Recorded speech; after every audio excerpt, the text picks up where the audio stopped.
for them. You touched on it a little bit, but when the timing stand told you that they hated to tell you, but at 3 laps ahead of the window, they were going to bring you in, what was going through your mind at that point? I mean, not much, because I knew I would be able to make the fuel at the end, just purely on the pace we had. So I wasn't really too worried. The only thing I was worried about, I didn't really know which tires and how what the life was on the other cars. When you got restarted, you got it out in that clean air. You had a huge gap, and those final laps were hearing every little click, every little bang, every little sound the car was making as you tried to bring it home. Yeah, honestly, I was just driving around with pure pleasure and enjoying it, and I was thinking of my family at home that unfortunately aren't here. I got my best friend here, so I'm glad I can share this first one with him. An absolutely flawless weekend for you in your entire racing career at the various levels. Have you ever had one just this clean and this almost perfect? It's like you never laid a wheel wrong, no matter wet, dry, whatever Mother Nature, the track threw at you. Have you ever had one this good? No, the car was just awesome all weekend, and Honda helped us yesterday just bringing and fine-tuning the throttle map, because I'd never done a qualifying run in the wet, and they helped me with that and made it fun for me. So I was just out there and having fun today. When reminiscing on his first career win, Lundgaard was fond of the podium celebration that included shaving off a mustache that he said he'd keep until he finally won. But the first thing that came to mind when we asked him about the post-race celebration was just how impatient his car owner was, with all of the questions being asked by the media to the new IndyCar race winner. A lot of questions. A ton of questions. I do remember that I was in a big rush because I had to fly back to Indy with Bobby. And I was stuck in the press conference, and he basically ended up pulling me out of the press conference because he said, we're flying home now. But I think the celebrations on the podium, obviously, with my best friend being there, and we had this stupid deal with our mustaches. And for him to be there for that specific race, I found kind of special. But no, I think the following hours, I didn't necessarily realize that much. I didn't celebrate. I went home, slept in my own bed, flew straight home, took a shower, slept, woke up the next day, and still didn't realize what was really going on. But I think those are the greatest moments, because it's so unrealistic that it has happened that you kind of don't realize, and it just made it so much sweeter later down the road. From all of us at the IndyCar Radio Network, we hope you've enjoyed this look back at Christian Lundgaard's first IndyCar win in the 2023 Honda Indy Toronto. Make sure to visit IndyCarRadio.com for more information on how you can enjoy more race broadcasts from yesteryear, as well as schedules and live streaming audio, so you can join us live at the track on IndyCar race weekends.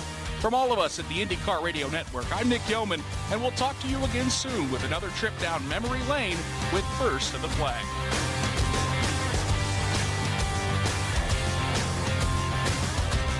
The preceding was an exclusive copyrighted presentation of the Indianapolis Motor Speedway Radio Network. Complete the top 5. Only 5 more minutes until airtime. That was sick. Every part of that race. Lap number 3, another lap at 234.168. Team Penske swept the front row back in 1998, and they're trying to do it again. Scott McLaughlin would love to be able to put his name as one of those who you say, that yellow submarine. I think of Scott McLaughlin in the 108th Indy 500. He roars his way up turn number 4. The 4-lap average, 234.220. Scott McLaughlin grabs the pole for the 108th Indianapolis 500. Scott McLaughlin with a lead of about 1/10 of a second. You can throw a blanket over him. Here comes Connor Daly into turn number 1. Connor Daly chases down Scott McLaughlin, gets to the back bumper, and he'll jump out of the throttle. McLaughlin holds the lead by 3 car lengths. Scott McLaughlin still has that 3 car length advantage, but this kid from Noblesville, Indiana wants to get back around and take the lead. Top 5 remain the same. The field still single file through turn 2. So Scott McLaughlin trying to fend off Connor Daly. Daly goes to the right, goes to the left, and cuts in behind him to the north end. Santino Ferrucci gives chase along with Stingray Robb. Lundgaard, Rossi, Newgarden, Herta, Rahal below the top 10. They come off at turn number 4 now. Great move, Connor Daly, side by side in the Art of Bricks and into turn number 1. I wondered how long he'd wait, and Connor Daly, much to the applause of the race fans here in turn 1, takes over the race lead. Turn 2 greets him as he He hits the midway point, 4-car length advantage over Scott McLaughlin. They're going crazy. Here in turn number 2, Santino Ferrucci still riding in that third position. But for Connor Daly, he'll take that lead and dives into turn number 3. This is INDYCAR Radio, nationwide, on the Indianapolis Motor Speedway Radio Network.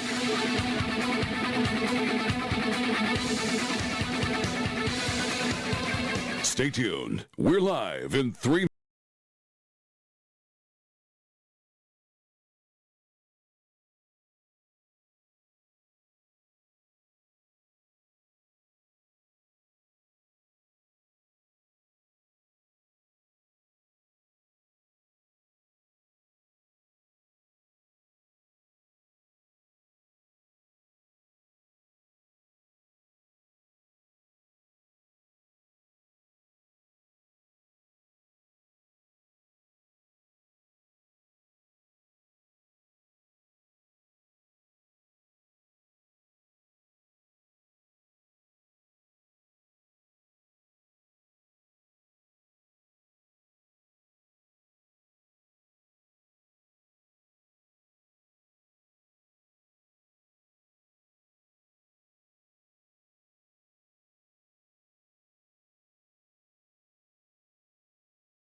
7, 6, 5.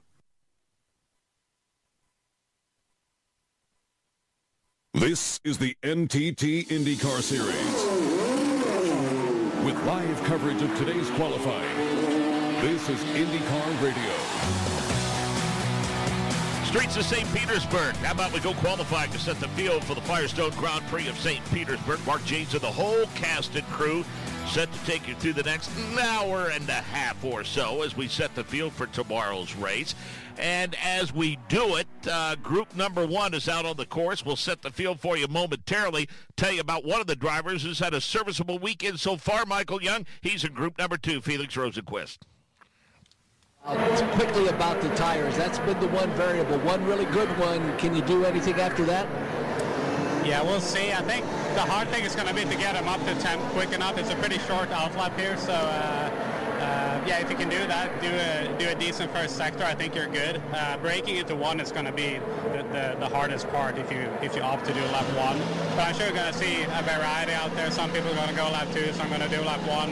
It's a bit colder today, so they might hang on a bit better than they did yesterday. But yeah, that's the big talking point right now. We'll let you get to it. Best of luck. Thank you. That's Felix Rosenquist. Good stuff off the top. Group number 1 already on the course. Renus VK, Nolan Siegel, Christian Lundgaard, Pato Award, David Malukas, Graham Rahal, Joseph Newgarden, Santino Ferrucci, Scott McLaughlin, Colton Herta, Kiffin Simpson, Will Power, and Jacob Abel. Davey Hamilton joins us now. And Davey, Connor Daly had some interesting debrief comments after we were done with our practice session this morning. We asked about the length, how long before you noticed the deg. He said maybe yards or feet.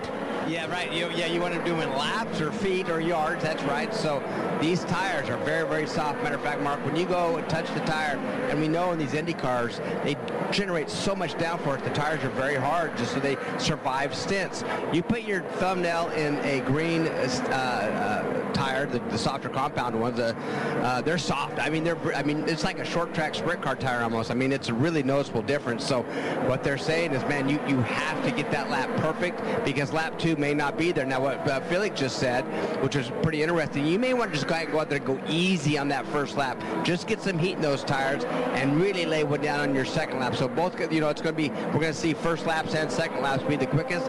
But after that, Mark, I promise you, the speed's going to drop drastically off these alternate tires. And let's see if the impending cloud cover and changing conditions. Let's get the specifics on that by welcoming in Alex Wolf.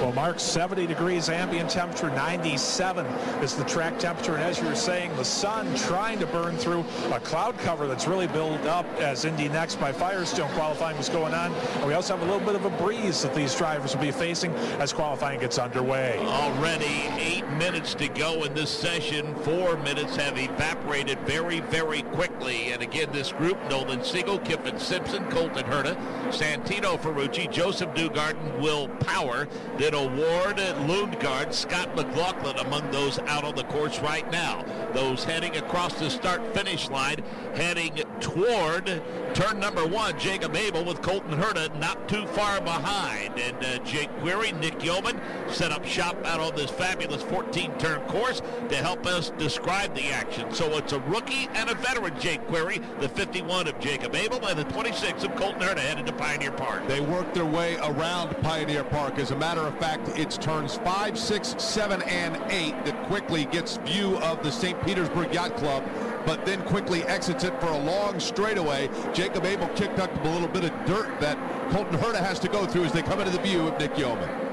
Jacob Abel already leaving turn number 10. Here comes Colton Herta. He's hard on the brakes. He sees Scott McLaughlin behind him. Both of those guys are former winners here at St. Petersburg. Will Power, the 9-time pole sitter, is through turn 10 as well. It is a picturesque view, Mark. I am high above the suites that run along the front straightaway, looking back to turn number 10. All the yachts, all the race fans, they are here to watch qualifying as they see drivers like Renus VK and Santino Ferrucci navigate turn number 10. Pretty good run underway for Nolan Siegel, Jake Query. He's at Pioneer Park. Nolan Siegel with blue-orange accentuation works his way now around turns 7 and 8. Going to come quickly into view for Nick Yeoman. Here comes Nolan Siegel.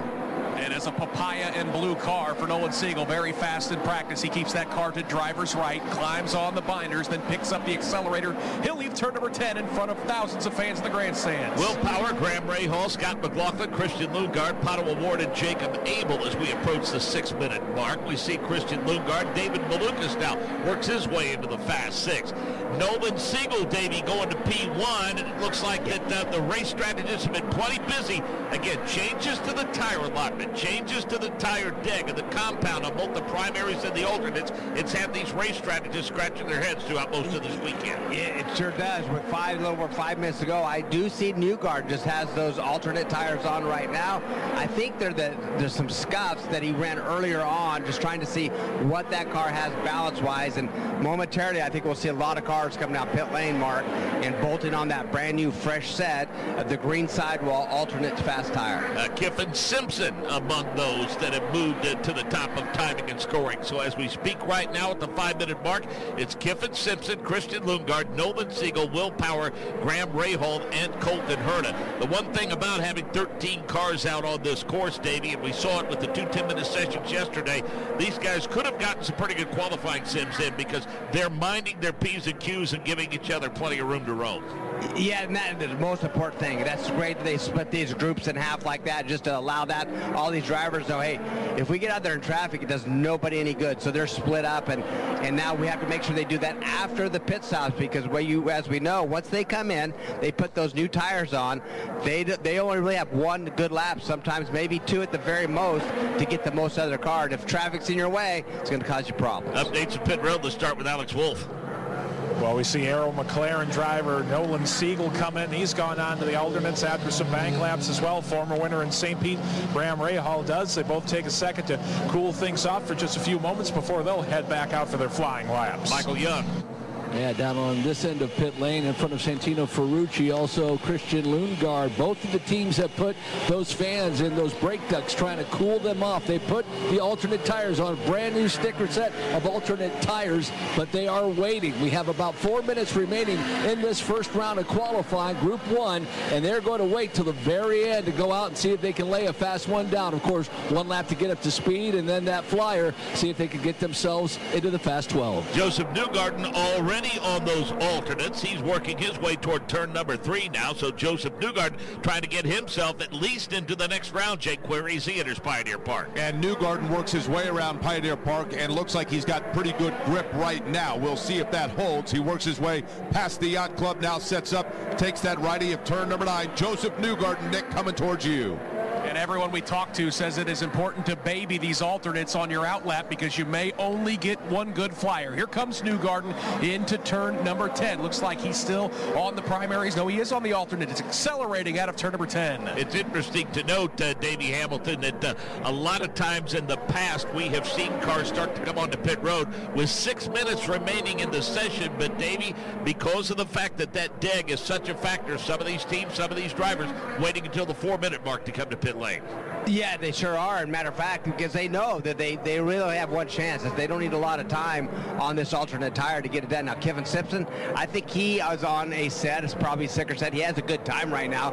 But I really am going to be excited to see Joseph Newgarden, the only one, sub 1 minute, 59.720. But he's going to put it, I think that were scuffed alternate tires. I think new ones are going to go on right now for Joseph, and he'll head back out. Michael Young. Debbie's right. Joseph Newgarden has just put on a fresh set of those alternate Firestone tires. He sits here on pit lane. The crew waiting to send him out, waiting to him to get some clear traffic as we have some cars coming out of turn 14 right now. But we may see a very quick lap. Joseph Newgarden going onto those new alternates. Well, I don't think there's any question that they're babying those new alternates on the outlap. Nick Yeoman, you'll see Colton Herta coming into your view, and he's not nearly at pace yet. Matter of fact, is he weaving a bit?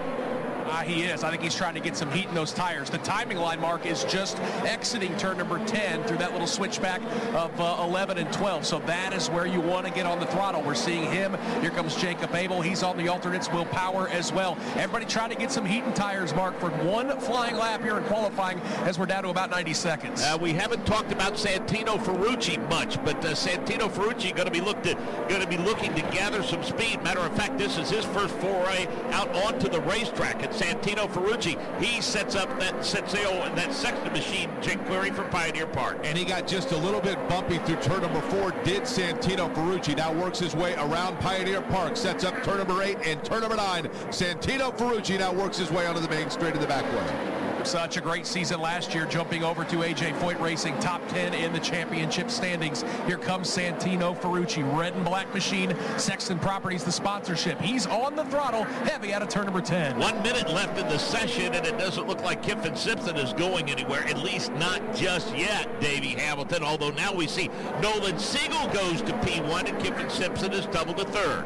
Yeah, I think that they're going to start falling rapidly now. Right now, as you see, McLaughlin, 59.4. Herta second, 59.6. Nolan Siegel, 59.6 as well. Good run for him, but you're going to have to be in the 59-second bracket to make this Fast 6. And it looks like Davey Santino Ferrucci has gone into the runoff area into turn number 1, and he did so after a lap in which he went 6th quick, so he has no chance to back that up, and he's probably going to tumble now with just 16 seconds remaining in the session. Yeah, his day's over. Matter of fact, he's already tumbled that 8th position. All 6 cars, they are now in that 59-second bracket. Will Power being 6th right now on the bubble.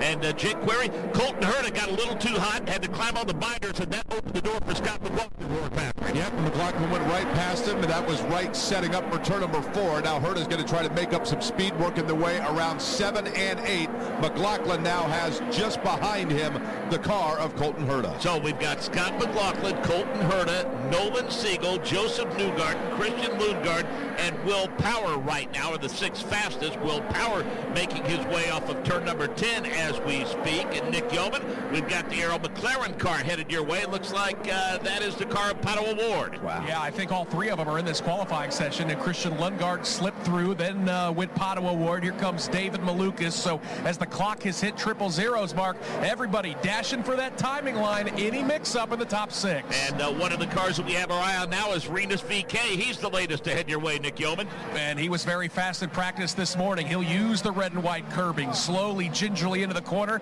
then picks up the throttle. He'll hammer it out at turn number 10. VK, Mark, appears to be the last car to qualify here at turn number 10. And he was turning this lap as the 6th fastest, so it appears as though that Renus VK will indeed be safe in terms of moving on. And listen to this fast 6. Scott McLaughlin, Colton Herta, Nolan Siegel, Joseph Newgarden, Christian Lundgaard, and Renus VK. On the outside looking in, Davey, Will Power, Kiffin Simpson, David Malukas, Santino Ferrucci, Graham Rahal, Pato Award, and Jacob Abel. Yeah, what Pato Award? There had to be an issue with Pato Award's car. I mean, usually we expect him to be towards the front. The other 2 Arrow McLaren cars, yes, they made it. How about Renus VK in that coin car? Good job on those guys. Great job. Matter of fact, Graham Rahal, promising earlier on. I mean, he really had a fast car in practice. Was P2 or 3. A little surprised that he finds himself in that 11th spot. So again, McLaughlin, Herta, Siegel, Newgarden, Lundgaard, and VK, and race control looking at some of the actions among those Renus VK. So we'll keep our eye on that. Are you the Ultimate IndyCar fan? Then join the Ultimate Fan Club and become a member of IndyCar Nation. Get weekly newsletters to your inbox and take advantage of exclusive track experiences at each race weekend. Plus get discounts on merchandise and race tickets. Go to IndyCarNation.indycar.com to join. More of qualifying for the Firestone Grand Prix of St. Petersburg when we come back. This is IndyCar Radio. Find us on TuneIn Premium. Racing Optics is the official aero screen and helmet protective solution partner of INDYCAR and NTT INDYCAR Series. Racing Optics is a Wilson family-owned business with deep motorsport roots. Dempsey Wilson competed as a rookie in the 1958 Indy 500 with A.J. Foyt. Racing Optics is proud to continue the family legacy of participating in and working with INDYCAR for 60-plus years. Visit racingoptics.com to learn more about the windshield protection and helmet tear-offs featured on every IndyCar. Attention, those of you looking to go on a fun vacation and see the world on the cheap. Today, the U.S. dollar is worth even more in other countries, so there's never been a better time to travel outside the USA. The dollar is worth over $1.30 in Canadian dollars, and it's the same for Australia. You can fly there today and have fun and maximize your travel dollar. Your U.S. dollar is worth over $3 in Brazilian reals, and it's worth over $18 in Mexican pesos. Plus, in Argentina, it's worth over $27 in Argentine pesos. Just think of the bargains you'll get. And the way you get the cheapest airfare to any destination is by calling Tickets That Cheap. Save up to 75% on your foreign vacation tickets. Don't wait. Call now. 800-932-1548. 800-932-1548. 800-932-1548. That's 800-932-1548. For crave-worthy catering with a creative side, choose McAllister's Deli and our signature build-your-own mac and cheese, nachos, and Spud food bars. Each bar setup includes a spread of chef-selected toppings, so your guests can build their ideal mac and cheese, perfect pile of nachos, or unique spin on a Spud. So make your next meeting or event unforgettable with McAllister's Catering. Order your build-your-own food bar online or in our restaurant. McAllister's Deli. Order ahead. We'll take care of the rest.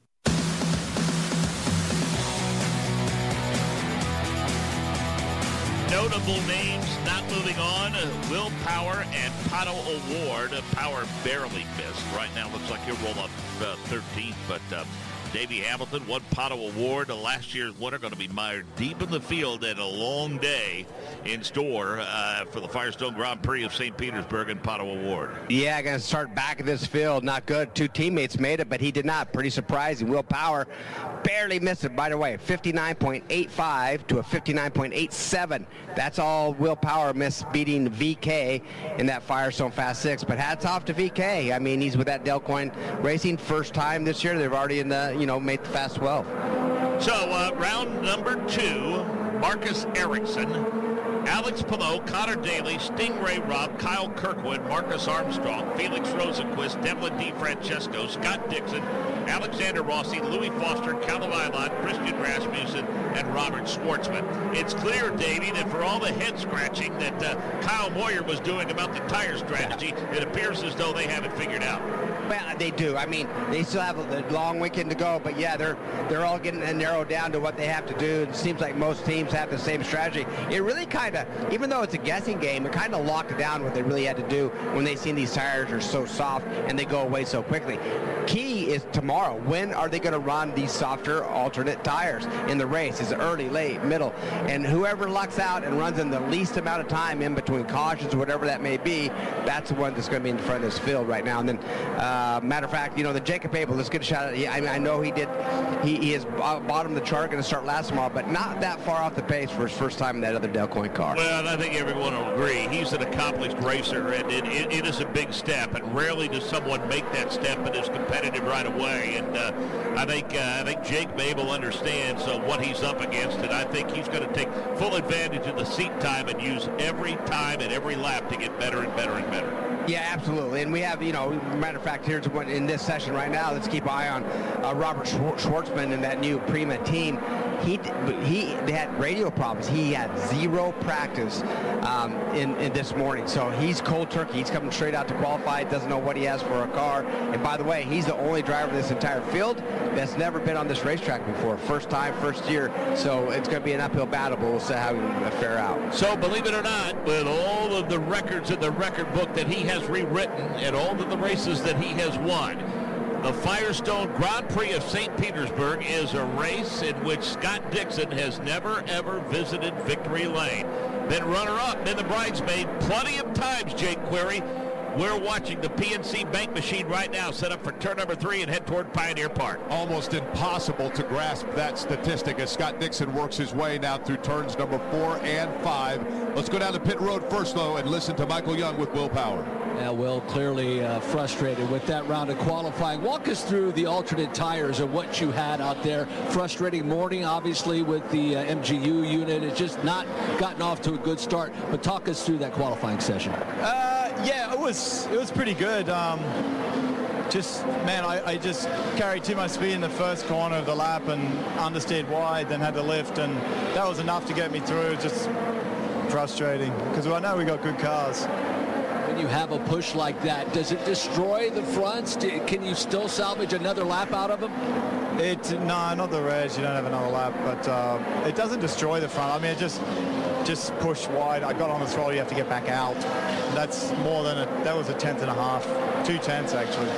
I appreciate the time and wish you all the best tomorrow. No, thank you. It's Will Power, guys. Scott Dixon on his outlap, Davey, came off of turn number 14 and got plenty wide. As a matter of fact, scrubbed that Firestone logo off with the left front, but still managed to beat P3 after he completed that lap. Yeah, they're off the pace a little bit. They're in that 1 second, 101 range actually for Dixon.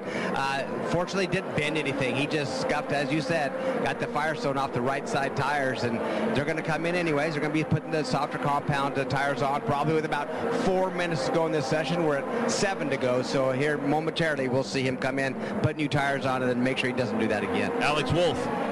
We're seeing some strategy from ECR because Christian Rasmussen started on an alternate set in this session. He has gone on to another alternate set of the greens to Michael Young. Pato Award didn't get out of round number 1. We just talked to Will Power. He said he had a push, locked him up, and that destroyed any opportunity to get through. What happened with you? I'd say similar with us. Turn 1 was really a hard one to get through with this green tire. For some reason, we're just struggling a lot with the rear of the car. In both laps. As soon as we were through turn 1, they were basically binned. So yeah, it's we'll have our work cut out for us tomorrow. It's going to be obviously tougher to go, to come from the back, but it's not something that is ideal, but that's where we are. I wish you all the best. Thank you. That's Pato Award. Marcus Ericsson, Bryant sponsorship on that car. Jake Query works his way around Pioneer Park.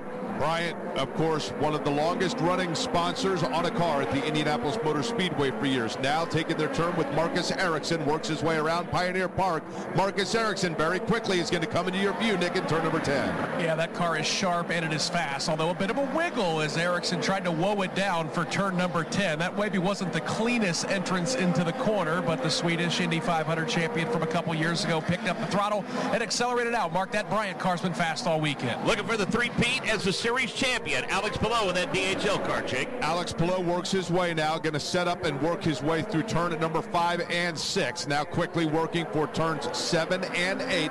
Alex Palou got just a little bit wide off turn number 8, tiptoes a little bit through turn number 9, and then finds speed accelerating, exiting 9. Yep, down into turn number 10 now, up and over the red and white curbing, accelerating out of the corner is the Spaniard, Alex Palou, heading to that timing line, blitzing through 12 and 13. Right now, some interesting names at the top. Davey Hamilton at the 4:55 mark of this session. Devlin DeFrancesco, Louis Foster, Alexander Rossi, Marcus Ericsson, Alex Palou, and Kyle Kirkwood. Davey, we'll get your thoughts in a minute. Let's go to Michael Young. That was Santino Ferrucci. Santino, we talked to Will Power, we talked to Pato Award. It was turn 1, and you actually missed turn 1. What is the issue going on? What is happening down there? Funny enough, I didn't miss it. My first lap was my banker lap, and I locked the rears, and I just got the biases set for the fast stone greens. And then the second lap, I started really well, just got in the wall a little bit coming down the front stretch, but car just got locked in second gear, so we're not quite sure what went wrong, but instead of just trying to complete the lap and get everybody else's way, I went straight down in the runoff. Shame on me for blaming the driver. Oh no, trust me, I could have done a lot of things better too, but hey, a little bit of excitement tomorrow. First time with the in-car camera in a long time. Really excited to be driving our Sexton Property Chevrolet to the front. Great to see you again. Best of luck tomorrow. Thank you. Santino Ferrucci, guys. Let's follow Scott Dixon around Pioneer Park, Jake. Scott Dixon works his way around Pioneer Park and does so, getting just a little bit wide, a little bit loose through turn number 6 and 7. Dixon now works his way a little more meticulously through turn number 8. Scott Dixon now up turn number 9.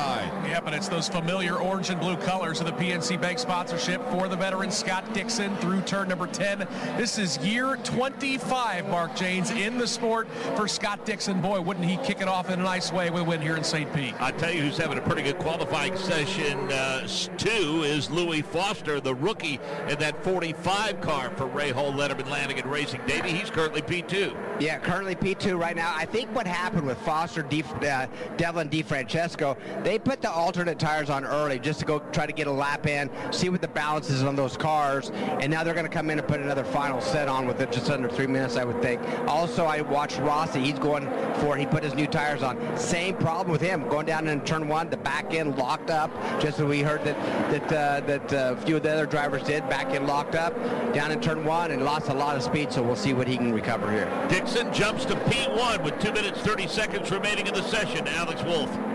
Marcus Armstrong in his first run for Meyer Shank Racing just went back out on the alternates, and just before the session made a real last-minute rear damper change of that 66, so we'll see if that pays off with these changing conditions. Scott Dixon, Devlin DeFrancesco, Louis Foster, Alex Palou, Alexander Rossi, and Marcus Ericsson.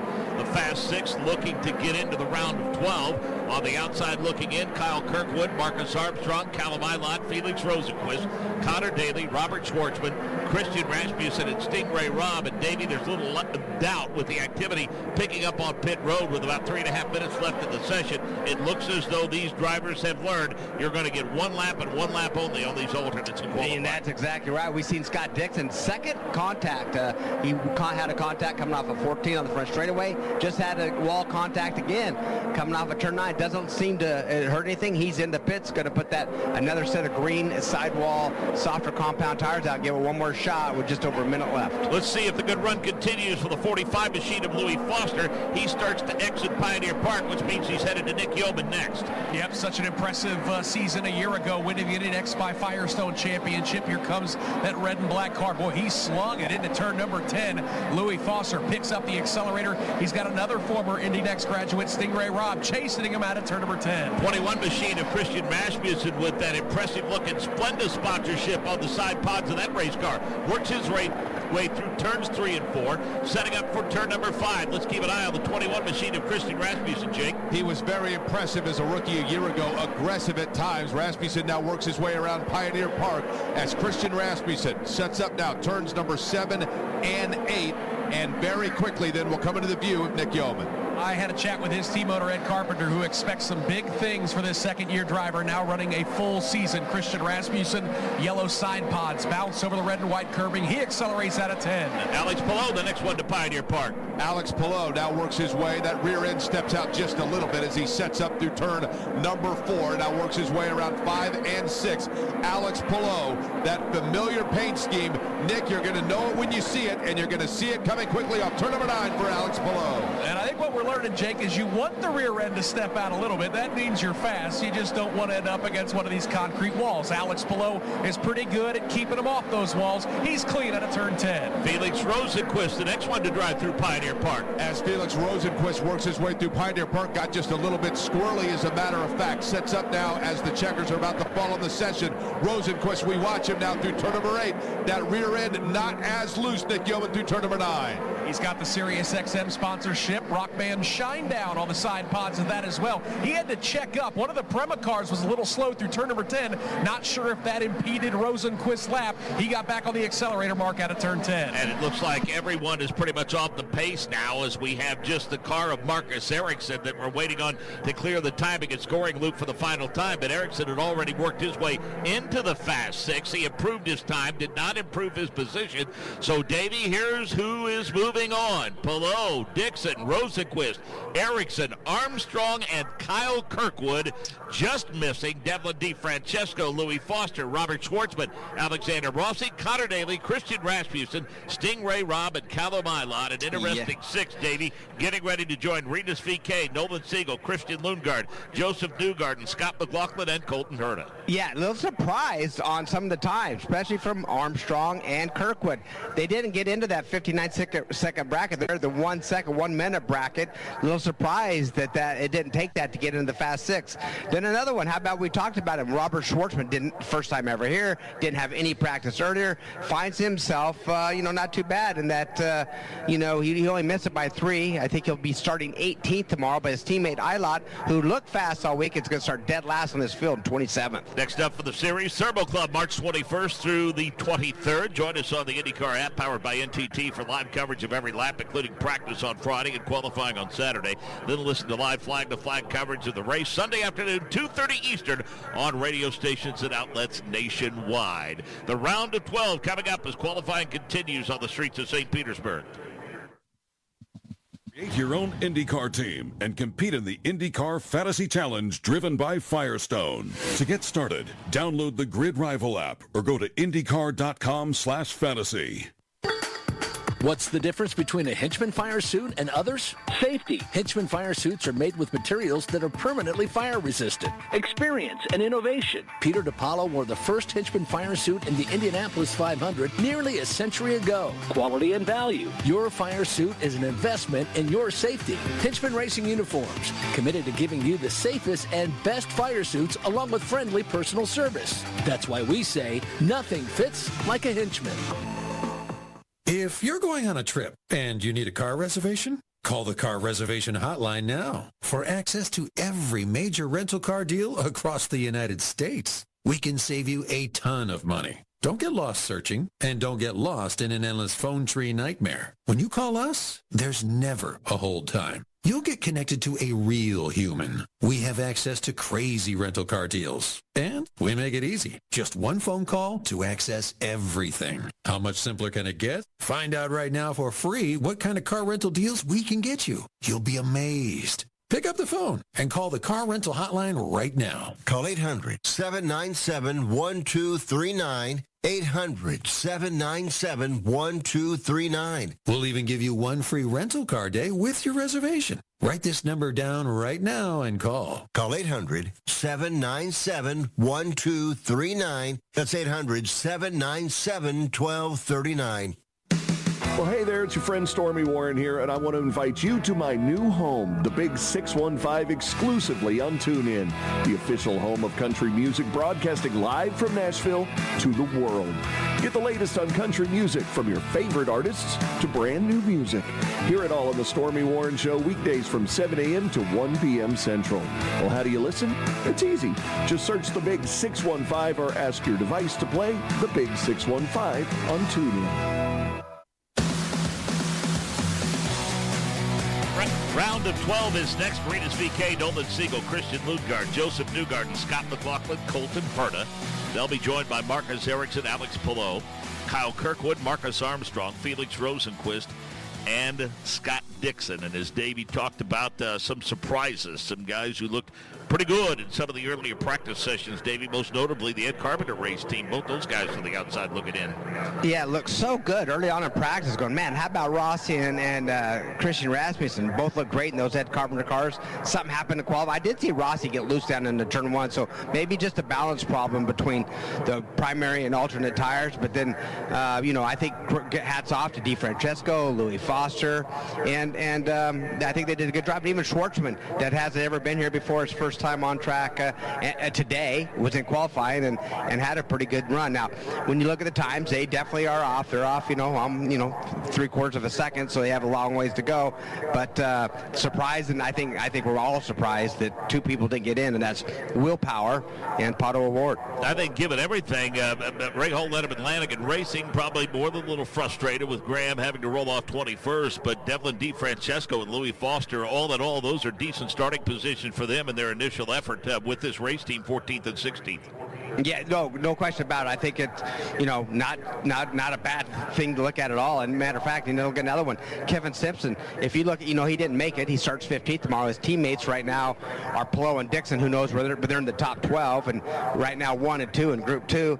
But you look at the time, he's not that far off, though. So I think he's really, having to step up to the plate and challenge those two teammates of his. I think there's a lot of people this year, Davey, going to be rooting for that 18 car for a lot of reasons. A lot of people have a ton of respect for Dale Coyne and all that he has done and all that he has battled in order to keep his race team running. And then he adds a driver like Renus VK.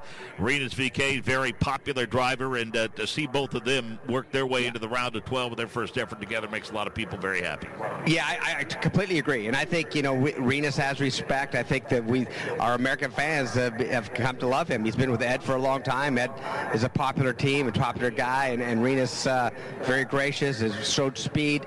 And then obviously we always love when Dale Coyne can get on that, get wins in and run up front. And this is a good opportunity for both of them to make that happen. All right, so we're waiting on the round of 12. And again, it's Renus VK, Nolan Siegel, Christian Lundgaard, Joseph Newgarden, Colton Herta, Scott McLaughlin. They'll be joined by Marcus Ericsson, Alex Palou, Kyle Kirkwood, Marcus Armstrong, Felix Rosenquist, and Scott Dixon. Davey, as we talked about yesterday, this track gets rubbered up plenty throughout the course of the each and every race season, and a lot of that sticks around a while. And quite frankly, I think, does the grip seem to go up every year, and then you have a few bumps that you didn't see the year before? Yeah, this year surprised. Yes, at times. Matter of fact, down in turn 3, it was so bumpy they actually had to repave there a few years back, and or last year to make it a little better through there. But this year, really, Mark, I was surprised how I think great the track was. I think it held up really well. And by the way, we know this with the hurricane. This track was completely underwater at one point, and that's never good. But pretty amazed on how great the track feels. Feels that rubber lays down very nicely. Speeds are fast. Indy Next set a track record over on that side. Actually, a couple guys broke that track record, so things are good here at St. Pete. To pit lane and Alex Wolf. With Christian Rasmussen. Christian, take me through your qualifying run here today. Yeah, not a great run for us today. I think we were pretty hopeful from yesterday. We showed great pace, but I think these greens are we're kind of struggling to figure them out a little bit. So, yeah, we definitely have some work to do for tomorrow. Christian Rasmussen getting ready to go tomorrow for ECR. Thank you, Alex. Let's check in with Nick Yeoman. And Nick, doesn't look like the track record's going to be broken for the NTT IndyCar Series, but it was absolutely obliterated in qualifying for tomorrow's race. And a rookie. Always exciting to get to St. Pete, learn about the rookie class, and we've got one who's grabbing headlines already. Yeah, it has been the story of the weekend in Indy Next by Firestone. It is the Norwegian rookie Dennis Hauger, who came over from FIA Formula 2, which is essentially, Mark, the Indy Next equivalent to Formula 1. So it is a very, very high level of racing. And in that series, he won 5 or 6 races, very competitive in the championship. Made the move in the offseason to come over to the United States to test his skills here in open wheel racing in Indy Next, and he lit the world on fire. Just a dominant qualifying performance, consistent track record-breaking laps for that young man. He grabbed the pole position, and he's got a very talented rookie teammate that is going to start to his outside, Lockie Hughes, who won the USF Pro 2000 championship. So as many returning drivers as we have this year, Mark, in Indy Next, drivers like Salvador De Alba and James Rowe, Callum Hedge, Miles Rowe, very talented drivers. It was the newcomers who were the star of the show in qualifying. Can't wait to watch those drivers and describe that action tomorrow for 45 laps in Indy Next by Firestone. Again, Dennis Hauger and Lockie Hughes, your front row. Both of those drivers driving for Andretti Global. Had the chance to visit with Lockie Hughes on Content Day during the offseason, Davey, and gave one of my all-time favorite answers. I said, where are we most likely to find you when you're not at the racetrack? He said, the pub, of course. So a likable guy with a great sense of humor, and I think, as I said, I think people need to pay attention to Hauger and to Lockie Hughes both, because I think they are rising stars for sure. Yeah, absolutely, they sure are. That's a great answer. You're right. That's awesome. Because most drivers say, "Oh, we're going to be in the simulators. We're going to be in with our engineers. We're going to work really hard on the racecraft," and that's great. The pubs where we're going to find him. Michael Young. Reigning Indy Next by Firestone champ Louis Foster moves to Ray Hall Letterman Lanigan Racing. Your first ever attempt to qualify for an NTT IndyCar Series race. Walk us through it. Yeah, it was good. Definitely some new things, the green tires for sure. We've been trying to work on those all weekend. But no, the team's done an amazing job. The 45 crew with RLL, we've tried really hard all weekend. And I think that's a good performance. I'm pretty happy with it. I think had a few more things gone our way that session, we might have been able to get into the Fast 12. But we can race from there. And obviously it's about learning as much as possible these early weekends. And, we kept it on the black stuff and didn't put it in a wall, so that's always good. So yeah, I'm happy. What is the toughest part of learning this new car, these new tires? I think the biggest thing for me is the weight of the car compared to what I've driven previously. Obviously with the hybrid added as well, there's been a lot more weight to the car. So those are the main two things. But yeah, it's been pretty natural progression from Indy Next to this. Similar tire. Obviously the green tire, the option tire is a lot grippier and wears a lot faster. So those have been quite tough to get used to for sure. But yeah, it's been great so far. Great to see you. Best of luck tomorrow. Cool, thank you. There's our reigning Indy Next by Firestone champ Louis Foster, now qualifying for his very first NTT IndyCar Series race. A couple of years ago, Jen Query, Colton Herta set on pole and won the race. He's trying to repeat that feat this weekend. Yeah, Colton Herta right now is working his way around Pioneer Park, going just past the Yacht Club, and now setting up for turn number 9 goes Colton Herta. I think he's got a great opportunity to repeat that fact as Colton Herta accelerates out of turn number 10. It is the familiar Gainbridge colors for the American. Scott McLaughlin, he'll race into turn number 10 as well, Mark, as round number 2 underway here in qualifying. And Alex Palou in that familiar DHL paint scheme looking for another series championship in his first ever Indy 500. Golden Siegel not too far behind him, Jake Query. Going through an area is Alex Palou, where he got just a little bit squirrely in the last session, but he looks very good right now. Nick, that rear end of that DHL machine seems a little more stable this time by through turn number 9 for Alex Palou. And again, chasing a 3rd straight championship, 4th in his career. Hard to believe. He hasn't even 30 years old yet, but one of the best. Palou already exiting turn number 10. Here comes the youngster Siegel chasing after. Watching Marcus Ericsson work his way off at turn number 14. The start-finish line will be next for him as he's working his way down that Albert Whitten Airport runway, climbing on the binders and working it to the bottom of the racetrack. It's a primary black car with some red accents, and of course that familiar Brian sponsorship. Marcus Ericsson head for Jake Query. Been a solid weekend so far for Marcus Ericsson. Sets himself up middle of the racetrack, then swings just a little bit wide through turn number 4. That's that right-hander. Then going around the park area goes Marcus Ericsson. That car still looks pretty stable as he works his way now through turns 7 and 8. Marcus Ericsson now setting up and leaving through turn number 9. You said he's had a pretty good weekend, Jake. I'll do you one better. If you're you're in an Andretti car, you're probably having a pretty good weekend. Ericsson in this group with his teammates Herta and Kyle Kirkwood. Nice, clean exit out of turn number 10 as Marcus Ericsson sets up for the final hairpin. A lot of folks feel like Scott McLaughlin's a championship contender. He finally was able to tick a championship at an oval off of the box of things to do, Jake Query. A championship is next on the wish list for Scott McLaughlin. Scott McLaughlin now works his way around through turn number 5 and 6. Red car, white on top is car number 3 for Scott McLaughlin. It looks very smooth. Got pretty high as he exited now through turn number 8. Scott McLaughlin now about to come into your view, Nick.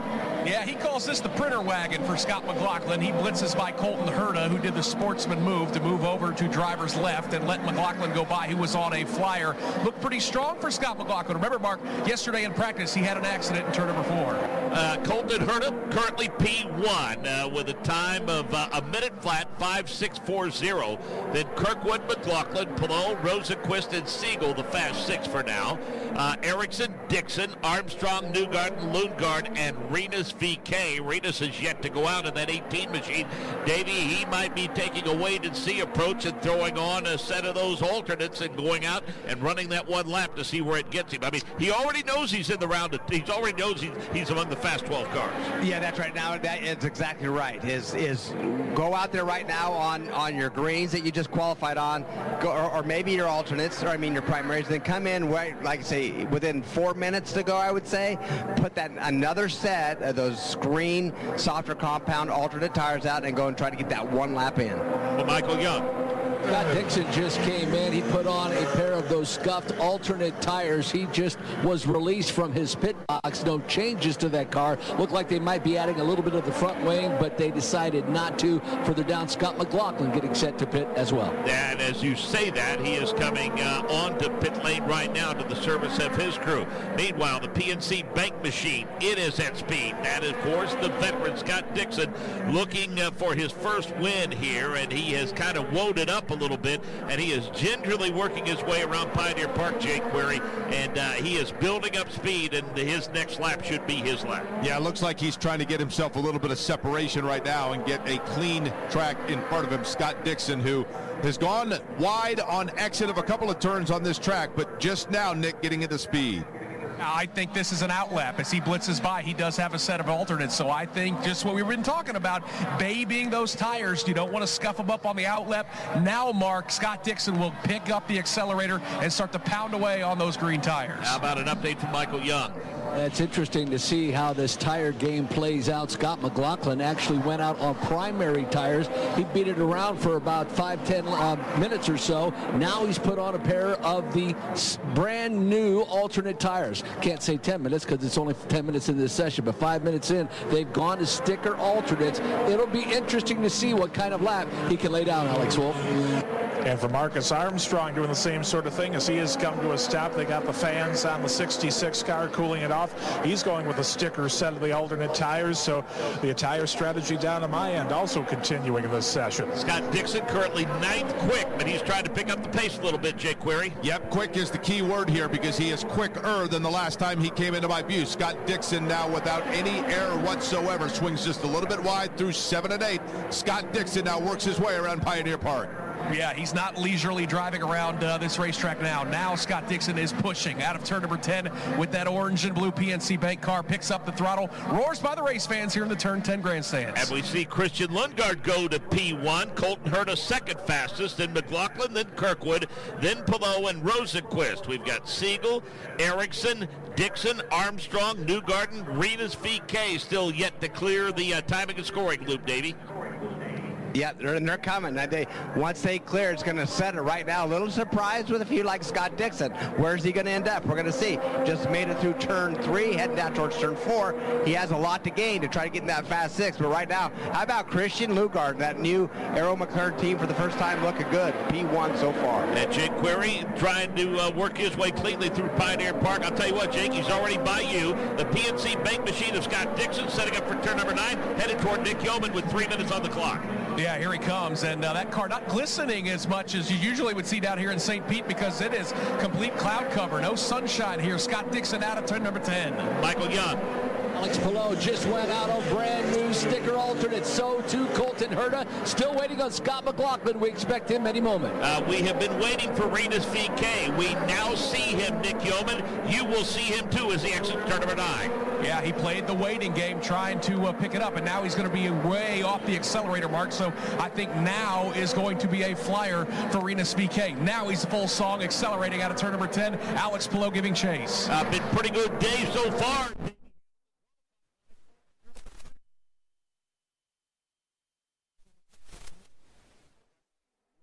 I mean, if they can hold that on, that's great. Scott Dixon into third, Colton Herta fourth. How about Alex Palou? He's on the outside looking in right now. So with 2 minutes to go, still has time, but needs to gain some speed to him. And Joseph Newgarden, 2 surprises on the outside looking in. If Renus VK is going to do it, it's going to be on this lap right now. He just clears turn number 2. Renus VK for Dale Coyne trying to get into the Firestone Fast 6, but he locks him up.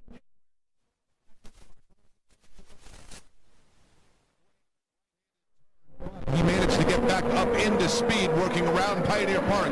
Nick Yeoman, reality now for Renus VK when he comes into your view. He's got time to make up as he exits turn number 9. Well, and that's the thing, is even if you want to go a second lap, do those Firestone alternates have it? He is a lot smoother through turn number 10, but Mark, that lockup will kill a lap around St. Petersburg. Sticker alternates for Renus VK.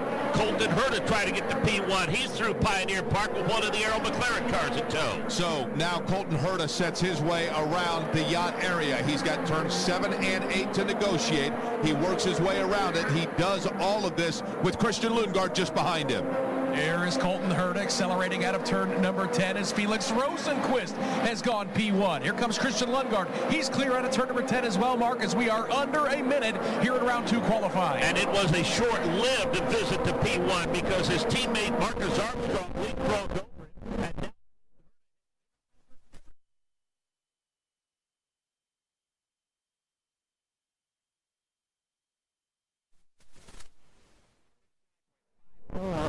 Christian Lundgaard 59.63. They're almost not all in the 59 second yet. Now Scott McLaughlin just goes to 5th, 59.999. Marcus Ericsson is in that 6th and final spot as of right now. And it looks like Scott McLaughlin is the one that's going to try to solidify his position. He's currently 5th quick as he works his way around turn number 1. He makes a little sweeping left-hander into turn number 2. Sets up for 3. Scott McLaughlin trying to get the P1, Jake Query, as he heads toward Pioneer Park. Scott McLaughlin's going to swing it wide as the checkered flag is going to fall on this session. We will see where this lap puts him. Scott McLaughlin looks very quick, working his way around 5, 6, and 7. He is able to put that car right where it needs to be on the softer compound. Scott McLaughlin looks good as he exits turn number 9. Trying to play a little defense here late in qualifying to keep that car in the top 6. Here comes Scott McLaughlin. He is 6th, right on the bubble, and he's got his teammate Joseph Newgarden chasing after him. Those 2 Penske cars, Mark, heading for the timing line. And it looks like Scott Dixon might be the last one to clear that timing line, although we're trying to see if Dixon is at speed. Jake, he looks to be maybe a little off the pace. I think Scott Dixon got word to go ahead and get out of the throttle because Scott Dixon, for whatever reason, by the time he got to turn number 4 up the straightaway, was backing out of it and is now limping his way around, exiting in Pioneer Park. It looks like he might have made some contact off of turn number 14, but the good news for Scott Dixon, Davey, he is P4. So the checkered flag flies on the session, Davey, the Fast 6, Herta, Lundgaard, Armstrong, Dixon, Rosenqvist, and Scott McLaughlin. Yeah, how about hitting the wall? As we've seen, Michael mentioned that he hit the wall, or Jake off of turn 14, and he hit it pretty good, so that ruined that lap, but he was lucky enough to be P4 right now. But when it comes down to the Penske cars, Joseph Newgarden, Scott McLaughlin, they were hitting in turn 9, they hit in turn 10, they both were banging off that wall trying to get in there. It worked out for McLaughlin, but not for Joseph Newgarden, finds himself P10. Not making the Fast 6. Ericsson 7th fastest. Palou 8th fastest. Kirkwood 9th. Joseph Newgarden 10th. Nolan Siegel 11th. Renus VK rolled the dice, but again, he's in the top 12. Renus VK 12th fastest in that session. Hey, thanks for listening to the NTT IndyCar Series today, either at the track or SiriusXM IndyCar Nation Channel 218. If you want more IndyCar radio, check out the website for links to our podcast, talented bios, and broadcast schedules. Plus, listen to our classic race broadcast. Go to IndyCarRadio.com for more. The Firestone Fast 6 coming up on the streets of St. Petersburg. it, fam. Join the IndyCar Nation fan club for exclusive access to all things IndyCar. Find it at IndyCarNation.indycar.com. Get ready for the ride of a lifetime. And take a trip around the famed Indianapolis Motor Speedway. That was awesome. The IndyCar experience puts you in the driver's seat of a real IndyCar. Cross the yard of bricks at nearly 200 miles per hour and feel the excitement. It's the fastest seat in sports. That was incredible. Go to IndyRacingExperience.com to make your racing dreams come true. Attention, those of you looking to go on a fun vacation and see the world on the cheap. Today, the U.S. dollar is worth even more in other countries, so there's never been a better time to travel outside the USA. The dollar is worth over $1.30 in Canadian dollars, and it's the same for Australia. You can fly there today and have fun and maximize your travel dollar. Your U.S. dollar is worth over $3 in Brazilian reals, and it's worth over $18 in Mexican pesos. Plus, in Argentina, it's worth over $27 in Argentine pesos. Just think of the bargains you'll get. And the way you get the cheapest airfare to any destination is by calling Tickets That Cheap. Save up to 75% on your foreign vacation tickets. Don't wait. Call now. 800-932-1548. 800-932-1548. 800-932-1548. That's 800-932-1548.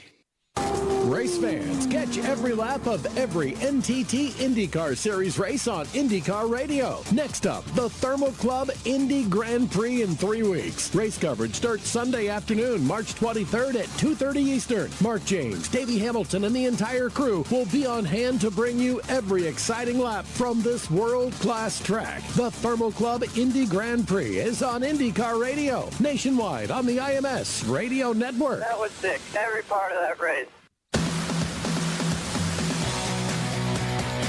Welcome back, streets of St. Petersburg, as we continue to work towards setting the field for tomorrow's race, the Firestone Grand Prix of St. Petersburg. Here's your Firestone Fast Six: Colton Herta, Christian Lundgaard, Marcus Armstrong, Scott Dixon, Felix Rosenquist, and Scott McLaughlin. Those not moving on, but still with good starting positions: Marcus Ericsson, Alex Palou, Kyle Kirkwood, Joseph Newgarden, Nolan Siegel, and Renus VK. Davey Hamilton. Tire management probably is more on the minds of these teams and drivers in qualifying now than it has ever been in recent memory. Yeah, that's right. And I think the situation when they all tell us, every driver, every team says, those alternate tires, it's lap 1 or lap 2, then they're done. They just fall off drastically. So they do have another set that they could, since they've gave them 5 sets to be able to use if they want, they could have another set for this final qualifying run in the final 6 and still have a sticker set to start tomorrow. We'll have to wait and see, but it wouldn't surprise me if some have used those up, and maybe a primary may be on the, a primary tire may be the fastest today. We know Colton Herta, he was on those alternate tires, but we know how good he is on primaries too, and we've seen it before where primary tires can be on the pole. Yeah, it's an interesting scenario to watch it all unfold, and again, that one extra set of alternate tires that the teams get this season and one fewer set of the primaries, that the alternate set that they used in the practice session either get returned or stamped by the series. It can only be used for the final warm-up or pit stop practice, and 3 of the remaining 4 sets can be used in qualifying, but they have to save the final new set for the race requirement to run that new set in a race. So again, lots to figure out, and then again with the deck changing as well, that adds yet another wrinkle to the tire strategy, something that we've all wanted to see for a long time. Let's head back to pit lane, check in with Michael Young.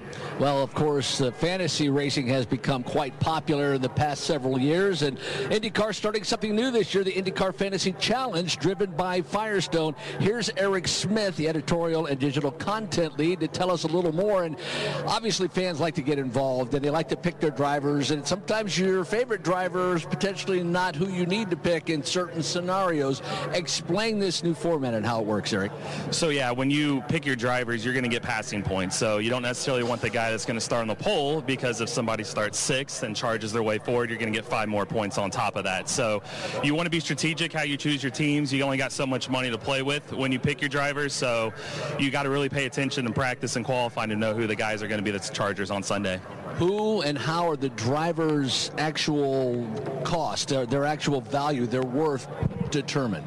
Yeah, they usually use kind of past tracks of like St. Pete, for example, Toronto, Long Beach, street courses. Sebring test last week, so we'll look at that data, practice, and starting spot. That's a big thing too, because it's a tough series, and sometimes starting towards the front's an advantage. But so they kind of compile all that together and mix into one, and that's how they come up with the numbers. So you can play it individually, but it can also be played as teams, groups of fans together, or family members, or buddies and friends. Yeah, think of it like a fantasy football league, right? You can just do just a private group. You can join public leagues, and they kind of just break it down by that. But yeah, you can join it with family, friends, anybody who you want. How do fans get involved with this? Is there an app? How do they get involved and get started with this fantasy program? Yeah, Grid Rival is the app. You can also go to INDYCAR.com, INDYCAR app. There's links to sign up there, and it'll take you directly where you need to go.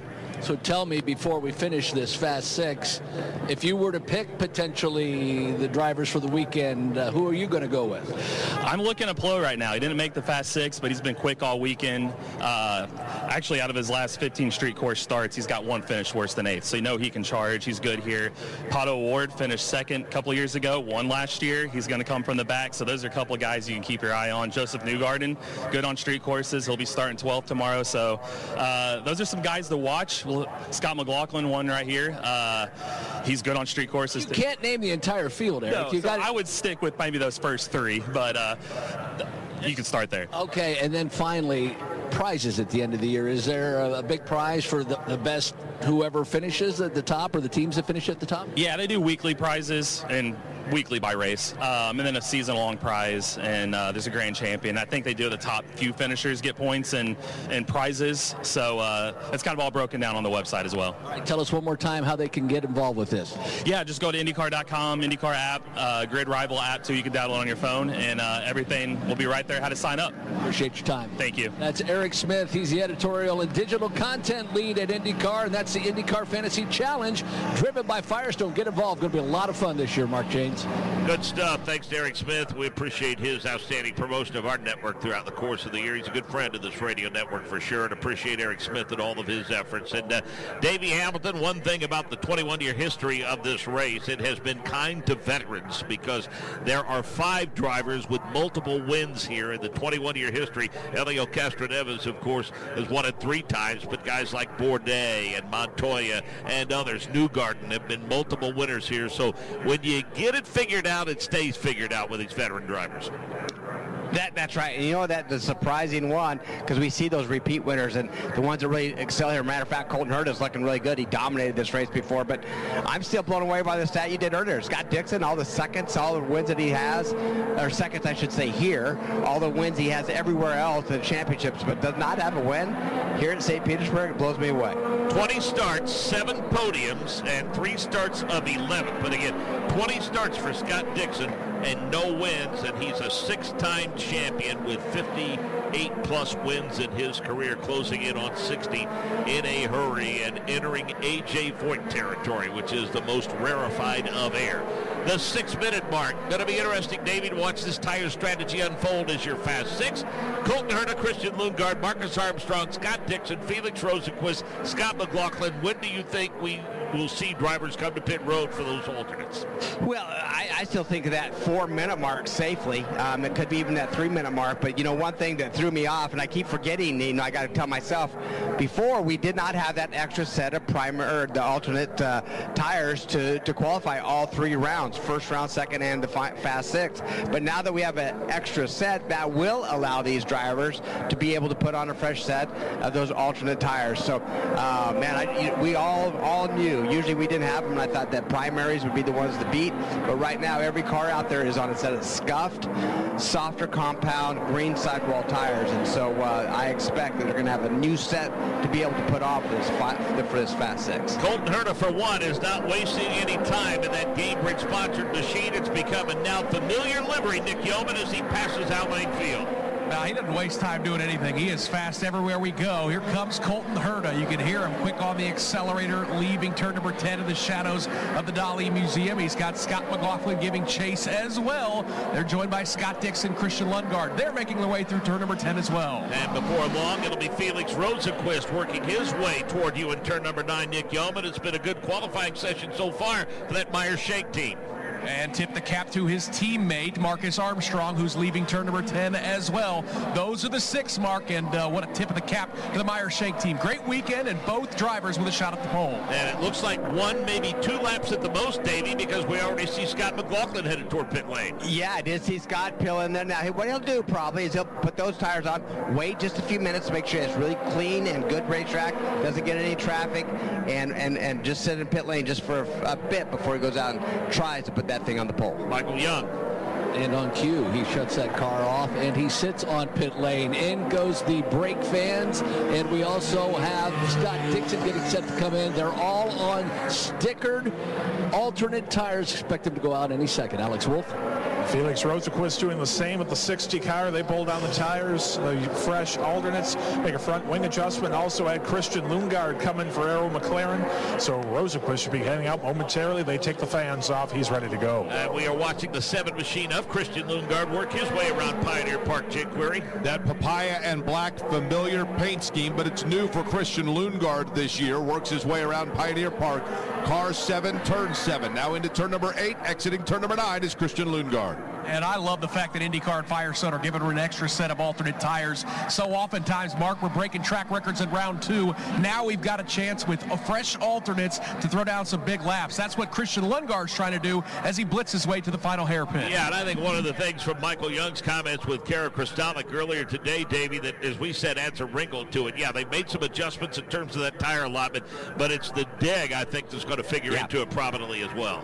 Yeah, I bet if they look back and after this race is over, we'll just see how it all plays out, but maybe not make that tire quite so soft. I mean, it's good to have it wear out. It's good to have the dag fall down so it keeps good strategy in the race, keeps it good for everybody. But, man, if they can't even make a full stint without falling massively off the pace, that maybe is not the best. So we'll see. We'll see how the race runs tomorrow. But, Firestone, they're on top of the way already. They already know what they're thinking. They already know if there's going to be adjustments, and whatever gets laid, whatever cards they get played, they'll adjust to do what they need to do for the next races. If my 30 years of doing this have taught me nothing else, it's taught me that you as a driver, you guys are never ever happy unless you're in victory lane. That's right. You always want victory lane. That's number 1. Number 2, if they ask you if you want new tires, you always say yes. You never say no, I don't need any new tires. You always want them. So that's 2 things for sure. Yeah. So with 2 minutes to go in this session, Lundgaard, it's Scott McLaughlin, Dixon, Herta, Armstrong, and Rosenquist. We're at 59. 8.663 for the driver of the number 7 machine for Arrow McLaren. Then it's Scott McLaughlin at a minute flat 41.41. And then it's Scott Dixon, Colton Herta, Marcus Armstrong, and Felix Rosenquist. Rosenquist at a 62.0082. But Jake Query, it looks like this is the lap where he's going to try to improve upon that time. Rosenquist trying to do what the 2 drivers on track in front of him, Colton Herta and Scott McLaughlin, have done. That's win a pole at St. Petersburg. Looks very good now through turns 7 and 8. Blue and white, good-looking machine, a little bit loose exiting turn number 8, setting up now through turn number 9, Felix Rosenquist. Yeah, he didn't leave a lot of room between himself and that white wall at the exit there, Jake, around Pioneer Park, but Rosenquist very smooth and fast through turn number 10 for Meyer-Shank Racing. Jake, pick up Scott Dixon. Scott Dixon now setting his turn through turns 5 and 6. Going around the park area is Scott Dixon. He's had some areas on the racetrack where he's gone awfully wide, has Scott Dixon, but Nick, he looks very good now through turn number 9. Yeah, car number 9, Jake, and I think he's brushed the wall 9 times in this qualifying session. Hasn't slowed him down, though. That's why he's got a chance at the pole. Mark Jane, Scott Dixon blitzes his way out of turn 10. How about Colton Herta, Jake Query? Colton Herta now setting his way, his turn through the park. He's got Scott McLaughlin entering that area just behind him, but we'll put eyes on that black and yellow machine. Colton Herta through turn number 9. Last time we saw Colton Herta at competition, he was doing donuts as the winner at Nashville. Mark, he ended 2024 with a win. Can he start 2025 with a pole? We have 4 drivers in the 59-second range, Davey Hamilton. Block McLaughlin jumps up to P1, 59.46. Then Colton Herta, Rosenquist, Armstrong, Lundgaard, and Dixon all in that 59-second bracket. Clock is down to 7 seconds remaining in the session, and it looks like Scott McLaughlin is going to get one more crack at it. He's off of turn number 1. He currently finds himself 6th fastest. He was P1 for a while, now moves up to P1, we should say. So Scott McLaughlin, P1 after being at the bottom of the Fast 6 as he heads to Pioneer Park. And he came into view, did Scott McLaughlin, in an absolute hurry as he works his way now, trying to sling that red and white machine around Pioneer Park through turns 7 and 8. Scott McLaughlin, car in the middle of the racetrack, sets up now turn number 9. Nick, here comes Scott McLaughlin. Just seen a handful of his fellow competitors roar through turn number 10 and haven't seen any change with timing and scoring. McLaughlin is on the pole, and Mark, he gingerly takes it through turn number 10, pumps that fist in front of the fans. I think he knows he's got the pole here in St. Pete. Career pole number 11 for Scott McLaughlin, Davey Hamilton, in a day in which Alex Wolff talked to Kyle Moyer this morning. They were scratching their head, unsure on what this day would hold in terms of their tire strategy. They go slow-mo, figured it out. Yeah, how about after a big accident yesterday as well? It got a little bit high in turn 3, hit that wall pretty hard, had a lot of work to do. Said they had it done by 8 o'clock last night. Didn't slow him down any. He comes right back out and gets after it. Colton Herta in that Andretti car in second. But how about Felix Rosenquist and Marcus Armstrong teamed up with the Ganassi racing team this year, and for technical support finds himself 3rd, 4th. Lundgaard of that Arrow McLaren in 5th, and Scott Dixon, awesome, in 6th. Christian Lundgaard is 5th, as Davey said, and Scott Dixon completes the Fast 6. And here's the full field rundown for you. We will start on the front row with Scott McLaughlin and Colton Herta. Row number 2 will be Felix Rosenquist and Marcus Armstrong. It's Christian Lundgaard and Scott Dixon in row number 3. We'll set the rest of the field as time permits. Want to hear from Colton Herta. Michael Young? Boy, Colton, that was a heck of a qualifying session, and the alternates played a key role in that outside of row number 1, so a fantastic job qualifying. Talk us through that session and just the tire strategy. It's hectic. Yeah, it's hard when we come to a place like this and Firestone brings a one-lap tire. It makes qualifying interesting to watch, but it's hard inside the cockpit to get everything right on every corner just for one lap, and then do that 3 times in a row through the 3 qualifying sessions. So unfortunately, probably left a little bit on the table there. I don't know what Scott did, but I think I had probably maybe half a tenth in it for me. Made a small mistake, but our Gambertron is fast. It's going to be interesting tomorrow to see what happens with tires and what people end up doing, but for us it's full speed ahead. We can win this thing, so that's what we're going to be trying to do. You're great at predicting things. How are these alternates going to be? How long do you think you can run them in a stint? That's the golden ticket question right now. I have a better answer for you after warm-up. It's not going to be long. I think when you look back to those kind of 2018, 2019 era Detroit races and how quick the red tires fell off there, that's kind of be around your answer, but we'll see. Yeah, finished the season fantastically last year. Hopefully the same this year outside of row 1. Well done. Thank you. That's Colton Herta, guys. This might be the busiest and most lengthy debrief that any of these teams and drivers have ever had tonight, Davey Hamilton. Yeah, no question about it, and it's going to be a lot about that. When do we want to run those tires, and that's going to be key. To run them the shortest stint as possible. Pole sitter for the 11th time in his brief but very successful NTT IndyCar Series career, Alex Wolff. Scott McLaughlin taking a deep breath after that one, from against the wall on Friday to pole position on Saturday. Take us through that run in the Fast 6. Oh, the car was awesome. It was immaculate vibes here for the 33s. We're really proud of it. The Deck 17 Chevy is fast, and yeah, I put it in the fence there yesterday, and I was pretty pissed off at myself. So, I was glad to come back and deliver when I needed to today, and just really proud of the group. There's been a lot of talk about tire degradation just all through the race the weekend. How was it in qualifying between the alternates and the primaries? You can definitely feel the tire deg for sure. So, we're going to have to work hard to look after them, but I think we had a great strategy. Looking ahead to a race day, is it too early to tell? Were you able to get some runs to know what the strategy is going to be with that degradation, with the fall off of the alternates? If I told you what I was doing, I'd have to kill you, so it's not going to happen.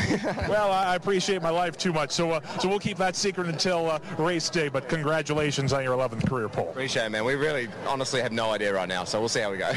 That's Scott McLaughlin, pole sitter here in St. Pete. He is one of the likable guys for sure. Another likable guy. One of the all-time greats. Scott Dixon rolls off 6 tomorrow, Michael Young. Yeah, Scott Dixon filling up his water bottle, talking to his wife, Emma, after that qualification run. We'll grab Scott here in a moment. He just went over to say hello to some fans, so we'll see if we can't talk to Scott. What a qualification run, Scott. I don't know how many times you touched the wall, but you pushed that car to the limits. Was it the alternates, or are you just giving it everything you have? Yeah, giving it everything we have, man. It's so tight in this field now. Unfortunately, I was a little conservative and called for a second set of the alternates in Group 1 just to make sure that we could get it through. We didn't need it, but that killed us at the end, obviously, in the fast six. Everybody else had new tires, but the car, actually, the lap started really fast. I was up 2/10 on my quickest, which would have been like a 5, and then the rear brake locking started to happen, as it kind of does as they wear out a little bit, and kind of lost a bit of the speed out of it. But we're happy with everybody in the Pincy Bank number 9. It's great to be in the fast six, and ultimately, I think if we weren't so conservative, I think we could have been going for the pole there. We talked to Colton Herta. How are those alternates going to be in the race through a stint? Do you think you can get 10 laps? Yeah, I think it's, on paper it's an easy 2-stopper, right? But that's going to be extremely hard. I think it automatically flips to a 3. I think some of us will get to run, some tires in the morning, maybe in the warm-up, and see how far they go, but, they definitely don't feel like they hang on. So it's hard to know right now. I feel like Ganassi cars are typically pretty good on the long run, and hopefully that plays through tomorrow to give us a bit of a working window. But because it also feels like the primaries go off as well. So good job by Firestone. I think, creating a tire that degrades is perfect for racing and creates difference, across the field. So I know they don't like to do it. They just want to make the best tire, but it's great to see them, making it harder on the drivers to make sure that they can drive around that. It'll be interesting to see if you could do it in a 2-stopper, which means you're going to have a lot of laps on those alternates finally. You've never won here. Can you get it tomorrow? Do you feel like this is the car? 100% we can get it. We've almost had it a few times, but, it's a tough place, honestly, like Indy, man. It doesn't owe me anything. I just love racing here. I think it's a fantastic track. Obviously, a lot of ties here with the Weldon family and, living here for a little bit. I want to win here. I want to, climb the fence down Dan Weldon Way. But, we'll just have to see what tomorrow brings. We'll keep our head down and keep working hard, man. Wish you all the best. Thanks, bud. Starting on the outside of row number 3, that's Scott Dixon. And it's not as though he's stunk it up here, Dave. He's been on the podium 7 times and runner-up. He just hadn't got to victory lane. And it's just hard to believe that he's never done that. I mean, he's Scott Dixon, for God's sakes. Yeah, that's right. And well, Scott, first of all, he never stinks it up anywhere. Has he made mistakes in his career? We all do, absolutely. But he's made fewer than most. And, he can get it done. He has the confidence. And as you said, he lived here for a while. He loves this area. It's a little bit of a home track for him. And nothing better. It's a first race, too, Mark. And when you win that first race of the season, that means so much. So that's one thing. That kind of sets the whole season, and that's what he wants to do. And let's face it, Davey, we mentioned last year, Scott McLaughlin started the season scoring 2 points in the first 2 races. Were it not for that, he may have very well secured his first championship with the second half of the season that he had. Yeah, that's correct. I mean, he's going to be in the game again. We all know that. He's going to be there for that championship. But he looks, every year. I've been there. As you know, when you lose those championships, you don't look at the race you had success. You look at the ones you made mistakes or things happened to you that what could have been. And that's what he's had to do this last couple of seasons. Well, this year, he's going to just try to limit every little mistake. And he already had one this weekend, right? In turn 3, get into the wall pretty hard, as he said. Made a small mistake. He needs to eliminate those and just look forward and make it a mistakeless year, and no surprise if he's on top of the championship podium. Okay, Christian Lundgaard will roll off 5th tomorrow. A pretty good debut for Arrow McLaren's driver, Michael Young. Looking pretty good at Papaya there, young man. Well done today in qualifications. We've talked with tires about every driver that we talked to. What were your thoughts on the alternates? Very different from, I think, what we've been used to here. Obviously, I don't think I've ever used 3 sets of tires in one session. But no, I think everybody's going to have a struggle tomorrow. And I think we're going to see potentially a situation like Detroit a couple of years ago. Some might make it work. But it's just really good to be in the number 7 Velo Arrow McLaren Chevrolet today. If you had to guess alternates, the max amount of laps you could get out of those, if you had to guess. I think we can do 25 under caution.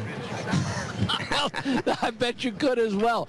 This team, Brian Barnhart, being part of this organization, how has it changed you personally and catapulted your career and your thoughts? Oh, man, it's I'm working with people that have been here for a very long time. They're very dedicated. They're very experienced. I come with some experience from a different team, and leaning on Pato as well. Leaning on Pato, who's the now old guy in the team. I feel like we have a lot to learn from each other, and we're pushing the team forward. I think it was very unfortunate to have all 3 cars in the same group. Luckily, me and Nolan snuck through. I have no doubt that Pato will recover tomorrow. So it's a good group to work with for sure. Great job today. Best of luck tomorrow. Thank you. Christian Lundgaard, he'll start on the inside of row number 3. Yeah, good stuff from him for sure, and talking about how long he expects those alternates to hold on. And Davey, that's a bit of a head scratch. But look, we talked about the DEG and what it does during qualifying. Obviously, the DEG is much different during race situation than it is during qualifying. Yeah, that's right. Pace slows down. You're not trying to get exact every single thing out of it every corner, so you can't take care of the tires. I do like Lundgaard's answer that they'll last 25 laps under yellow. Well, that's a pretty good answer, because I'm sure they probably would. But it's about taking care of them. It's about trying to go as long as you can and figuring out when that's going to be. What stint do you want them in? And I'm just going to I'm going to do a little more research, but I'm going to say I'm probably going to start on them, because I think the odds or the chances of a yellow happening early, it could happen, and that's when I'd want to get him off. 2019, Felix Rosenqvist started 3rd and finished 4th. He's starting 3rd tomorrow. Let's see if he can improve that finish by a couple of spots. Alex Wolf? Felix Rosenqvist debriefing right now with Stefan Johansson, and lining up in the 3rd position tomorrow. You guys have been fast off the truck. How does it feel in the cockpit of the 60? No, it's been good, man. Honestly, a bit of a challenging weekend. We spun early on yesterday and messed up my tires, so we kind of been a step behind all weekend. And even through qualifying, I feel like I was still catching up. And then in Q2 and Q3, we seemed to put it together. Just missed out a little bit, which is always tough. But super pumped for the team. P3, P4, second row lockout. That's super exciting for us, and good start of the year. Yeah, the talk about the new technical alliance from Irish Shank with Ganassi. Have you been able to sort of feel some of the benefits of that just from testing in this weekend? Yeah, every car, I'm always amazed, because I've had the benefit of driving quite a lot of different Indy cars now, and every car is so different, and obviously there's some learning time to it, but I think this car has a lot of potential, especially in the race. I'm pretty excited about that. Ganassi cars historically has been really strong in the long run, so really excited to see what we can do with that, because that was a little bit of a struggle for us last year. The Reds seem tough to keep them alive, to be honest. That's been the word on the street, at least. I think it helps with some more rubber in the track. See what the weather is like tomorrow, but that's going to be the talk of the town, I think, tomorrow, just getting those Reds to last. And if they don't, that's going to open up for more stops. So it'll be an interesting race tomorrow. Have you gone into a race here at St. Peter where there's been so many question marks like that? Because we've asked about 10 different drivers about the tire DEG and strategy, and we've got seems like 11 different answers.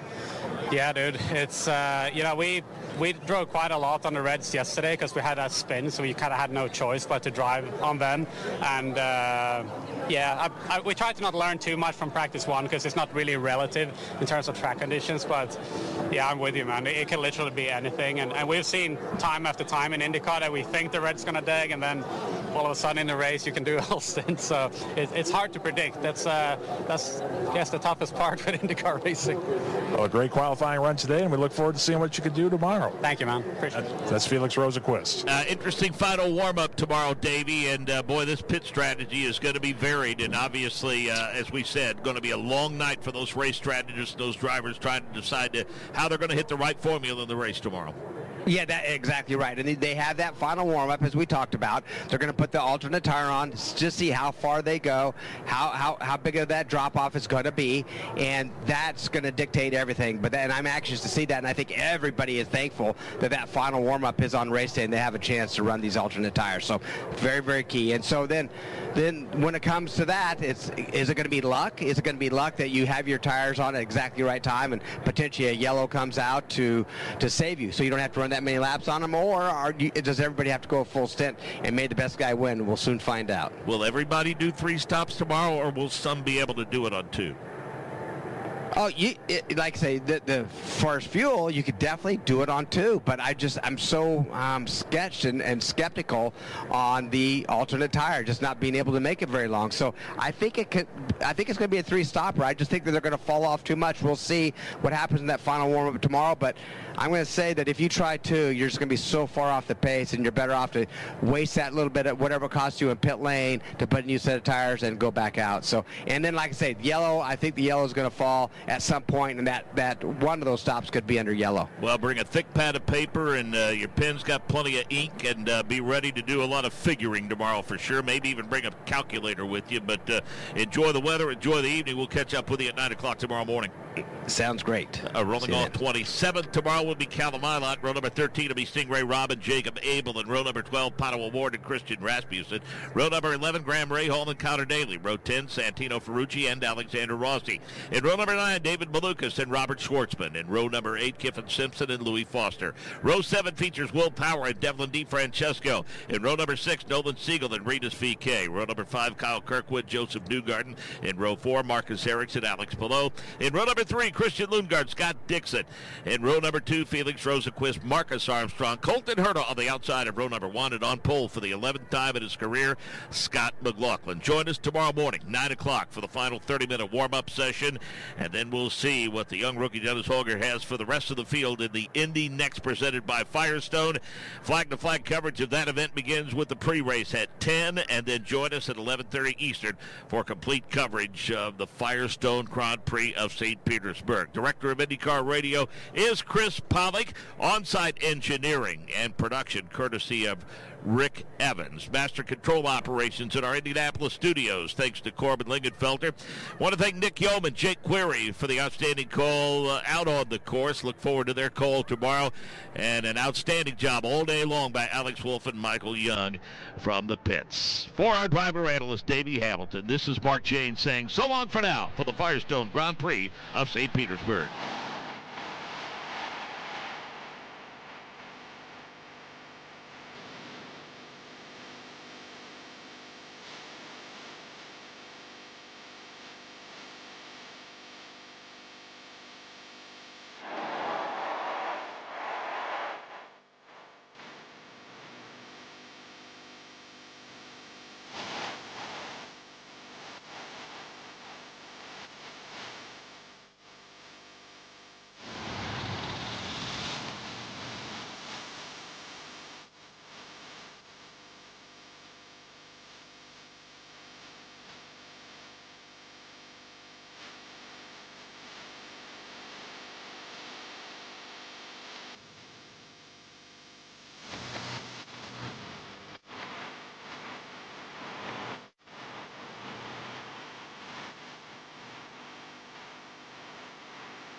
The preceding was an exclusive copyrighted presentation of the Indianapolis Motor Speedway Radio Network.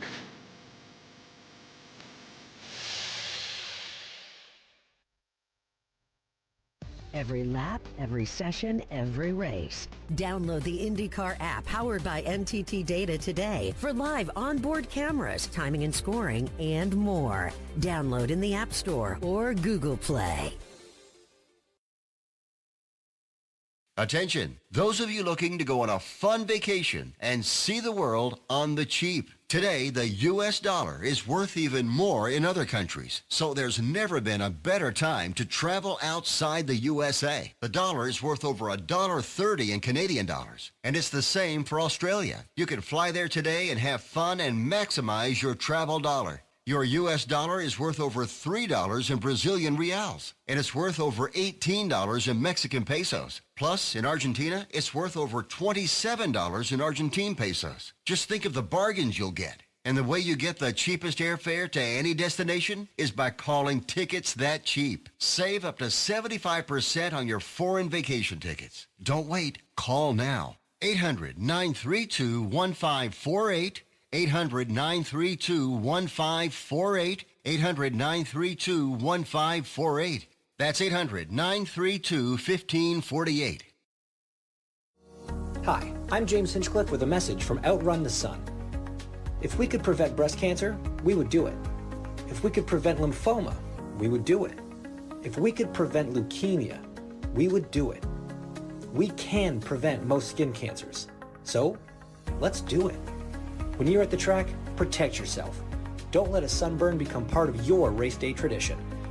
Learn more about skin cancer at outrunthesun.org.